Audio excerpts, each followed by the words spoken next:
Previously, I taught you how to make flatbreads using chickpeas, but in that recipe I used flour along with chickpeas. So many of you wanted to see a gluten-free recipe, so here you are my friends. This is a gluten-free recipe, and the best part is this is way easier to make than making flatbreads.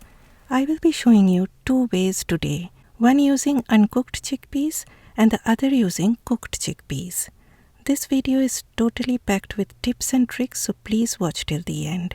Namaskar and welcome to Curries with Bumbi. And today we will be making what is known as chila in Hindi, using chickpeas. Okay, for the first recipe, I used uncooked dry chickpeas which I soaked in water overnight for about 8 to 10 hours. Next day, drain all the water, rinse it very well under tap water, and transfer them into your blender jar. Remember to drain all that water before transferring the chickpeas to your blender. In it goes ginger, a chopped green chili which is optional, then 3 tablespoons of gram flour, that is besan. Gram flour brings in a beautiful flavor. If you do not have gram flour, you can also use garbanzo bean flour. Then 3 tablespoons of rice flour. You can also use cornstarch in place of rice flour. Rice flour brings in a crispiness to the pancakes. A teaspoon of salt. Next I added 1/4 of a cup of thick coconut milk. Now if you do not like coconut milk, then you can use plain unflavored yogurt or just leave it out. You may need a little more water in that case. Add 1/2 cup of water and blend everything to a smooth batter. The batter should be very smooth and it shouldn't be too thick nor too thin. After grinding, allow the batter to rest for about 10 minutes and then add 1/4 teaspoon of turmeric powder, chopped onion, red bell pepper, and chopped coriander leaves, that is cilantro. You can use any herb of your choice. Next I added 1/4 teaspoon of baking soda and 1/4 teaspoon of lemon or lime juice to activate the baking soda. Baking soda makes the chilas light. You can also use a teaspoon of baking powder if you do not have baking soda. You can use bell peppers of different colors. You can also use carrots, but please do not add too much of veggies as that may make the batter watery. You can make the batter and store it in the fridge for 1 day, but add the baking soda and the veggies just before cooking. See how the batter is not too thick nor it is too runny. You can add a little water if you find it to be too thick, but add a tablespoon at a time. Always use a non-stick pan for this recipe. Do not even think of cooking these pancakes using a steel pan, because then it will be a disaster. You can use a well-seasoned cast iron pan as well, but remember I said well-seasoned. Allow the pan to get very hot. Then lower the heat to low and brush some oil.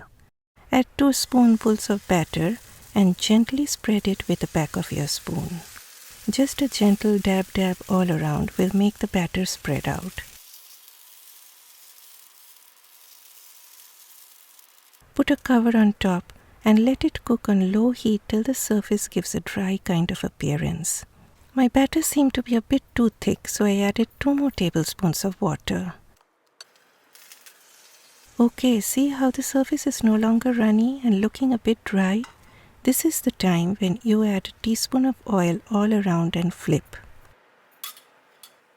After flipping, gently press on the pancake with a spatula. Now cook it further on medium-low heat, this time uncovered. Flip it again after a few minutes and it should get browned up on both sides. Once the other side gets well browned, it is time for the pancake to come out of the pan. Wipe the pan with a paper towel if there are any remaining bits and pieces. The first one is always the experimental one, so please don't be disheartened if something goes wrong with the first one. Give a little taste test when the first one comes out of the pan, because that will give you an idea whether the salt is okay or not, whether you fried it well or not. If you see the pancake sticking to the bottom of the pan, just give it some more time before flipping. Do not try to scrape it off the pan because it should be loosening out by itself when it gets cooked. If you find it to be sticking, just be patient and wait for a while. See that sound? That sound will tell you that it has got well fried. If you serve it immediately, you can enjoy that crispiness. But to tell you the truth, this also tastes good if you have it later. Just warm it up in the microwave before eating. You can also pack these in your lunch boxes. I serve this with chopped onions, cucumbers, tomatoes, bell peppers, or just plain unflavored yogurt. You can also serve this with any kind of dipping sauce of your choice. Now coming to the next way of making this, I thought, how about using canned cooked chickpeas? In that way you do not have to bother about soaking the beans. So I used the same ingredients when grinding, but I used less water because the chickpeas were already cooked. For this I used a garlic, carrot, onion and bell peppers. But I should have used less of veggies as they release water, and since my chickpeas were already cooked, I totally forgot about the consequences that will follow later on. I used a total of 4 tablespoons of gram flour and 4 tablespoons of rice flour to make the batter stable and prevent the pancakes from falling apart. I also added a tarka by heating 2 teaspoons of oil. When the oil turned hot, I added half a teaspoon each of mustard seeds and cumin seeds and added this to the batter. You can also add this tarka to the batter in the first recipe. The veggies got mixed into the batter. I followed the same steps to fry like my first recipe, but I knew I was in trouble when I went to flip.